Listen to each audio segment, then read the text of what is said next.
ಅಂತ ನನ್ನ ಸಹಪಾಠಿ ಹೆಸರು. ನನ್ನ ಹೆಸರು ನಿಶ್ಚಿತ. ನಾವು ಮಾಡ್ತಿರೋ ಪ್ರಯೋಗದ ಹೆಸರು ಜಲಚಕ್ರ ಅಂತ. ನಮ್ಮ ಸ್ಕೂಲಿನ ಹೆಸರು ಏನಂದ್ರೆ SPPMD ಪ್ರೌಢಶಾಲೆ ಶಿಗ್ಗಾಂವ್ ಅಂತ. ನಾವು ಮಾಡ್ತಿರೋ ಜಲಚಕ್ರದ ವಿವರಣೆ ಹೇಗೆ ಕೇಳಿಕ. ಜಲಚಕ್ರ ಅಂದ್ರೆ ಏನಂತಂದ್ರೆ ಸೂರ್ಯನ ಶಾಖದಿಂದ ನೀರು ಆವಿಯಾಗ್ತೈತಿ. ನೀರು ಆವಿಯಾಗಿ ಮೋಡವಾಗಿ ಮಳೆ ರೂಪದಲ್ಲಿ ಭೂಮಿಗೆ ಬಂದು ನದಿ, ಸರೋವರ, ಸಮುದ್ರಗಳಲ್ಲಿ ಸಂಗ್ರಹವಾಗ್ತೈತಿ. ಇದನ್ನು ನಾವು ಕನ್ನಡದಲ್ಲಿ ಆವಿಯಾಗುವಿಕೆ, ಘನೀಕರಣ ಮತ್ತು ಸಂಗ್ರಹಣೆ ಎಂದು ನಿಮಗೆ 4 ಹಂತಗಳಲ್ಲಿ ನಾನೇ ವಿವರಿಸಬಹುದು. ಮೊದಲನೇದಾಗಿ ಆವಿಯಾಗುವಿಕೆ ಹೆಂಗಾಗ್ತೈತಪ್ಪ ಅಂತಂದ್ರ ಸೂರ್ಯನ ಶಾಖದಿಂದ ಸಮುದ್ರ, ನದಿ, ಸರೋವರಗಳಿಂದ ನೀರು ಶಾಖಗೊಂಡು ಆವಿಯಾಗಿ ಅನಿಲ ವಾತಾವರಣಕ್ಕ ಸೇರ್ಕೊಂತೈತಿ. ಆ ನಂತರ ಮೋಡ ರಚನೆ.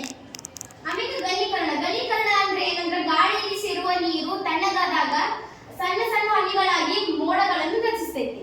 ಆ ನಂತರ ಮಳೆ ಮೋಡಗಳಲ್ಲಿ ಸಂಗ್ರಹವಾದ ನೀರು ಭೂಮಿಯ ಗುರುತ್ವಾಕರ್ಷಣಾ ಬಲದಿಂದ ಮೋಡಗಳಲ್ಲಿ ಸಂಗ್ರಹಣೆಯಾದ ನೀರು ಗುರುತ್ವಾಕರ್ಷಣೆ ಬಲೆಯಿಂದ ಮಳೆ ಅಥವಾ ಹಿಮ ಅಥವಾ ಆಲಿಕಲ್ಲು ರೂಪದಲ್ಲಿ ಮರಳಿ ಮತ್ತೆ ಭೂಮಿಗೆ ಬೀಳುತ್ತದೆ.